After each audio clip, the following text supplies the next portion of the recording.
খেলা খেলা খেলা খেলা খেলা কয়েকদিন পর পর খেলা, কখনো বাংলাদেশে খেলা, কখনো বাইরের কান্ট্রিতে খেলা। খেলার উপরেই সব চলতেছে, আর আমার খেলা চলতেছে রান্নাবান্না। রান্নাবান্নার খেলায় আমি সারাক্ষণ মেতে থাকি, যার যেটা কাজ তাই নয় কি? So let's go. কাটো কাটো চেহারা দেখাইবা কুমড়ার আজকে দেখাম না ওই ওটা মিলামো পুরা মাছে তরকারি লাগে জন্মাছে তরকারি কিছু আছে দেখি।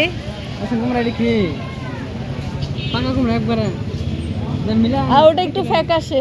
ফ্যাকাশে কুমড়া পুরা মাছে তরকারি আসসালামু আলাইকুম এভরিওয়ান, সবাই সাথে রেকর্ড পারফেক্ট রান্না করে। সো আমার রাতের বাজার তো দেখেছেন। এখন আমি মর্নিংয়ে একটু ফ্রেশ খাবার খেয়ে নিচ্ছি, মানে ফ্রুটস জাতীয়। দেন আমি কুকিংয়ে চলে যাবো। Let's go. কালকে তো বাজার সজাই করলাম, আজকে গরুর মাংস রান্না করব। এটা অনেক বড় গরুর মাংস, আর এখানে মাছ আছে। সো এগুলো আমি কাটিং শাটিং করে নিচ্ছি। আর অলরেডি এখানে আমার পেঁপে দিয়ে মুসুর ডাল রান্না কমপ্লিট। আর দেন এখানে রান্না হচ্ছে খিচুড়ি, মর্নিংয়ের খিচুড়ি। তো এইভাবে কাজ চলতেই থাকবে, আর কাটিং শাটিংও চলতে থাকে আমার।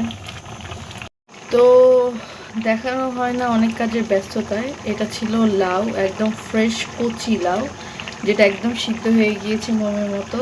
আর এটাতে হচ্ছে কুমড়ো ভাজি, এটাও পানি শুকাইলে নামাই ফেলবো। তো আমি চিচিঙ্গা কিনেছি। চিচিঙ্গা কেনার পরও আমার মনে হয়েছে যে মানে quantity com. So that's why আমার ডিফে এগুলো ছিল, ডিফ থেকে আমি বের করে দিয়ে দিয়েছি। সো ডিফে রাখার এই একটা মানে সুবিধা, যখন ইচ্ছা তখন রান্না করতে পারেন, বা বাজার নাই বাসায়, ডিফ থেকে একটা জিনিস রান্না করে নেন।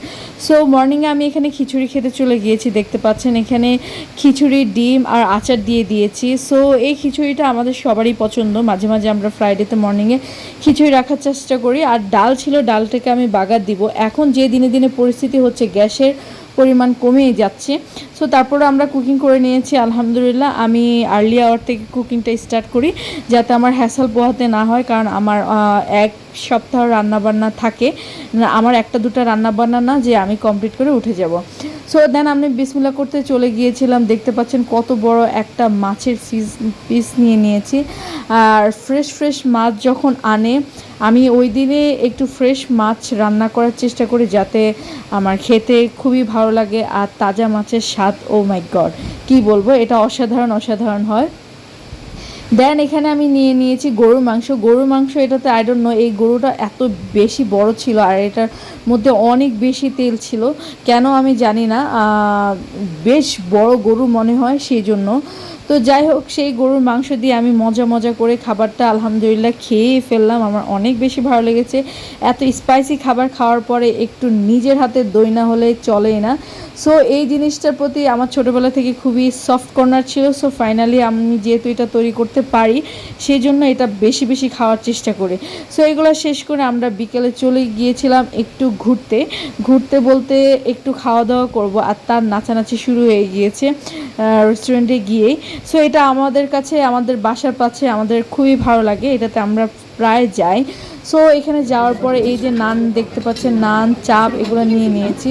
ওভারঅল এটা খেতে আমার ভীষণ ভালো লাগে। সো আপনাদের কেমন লেগেছে জানান please, like comment, bye bye.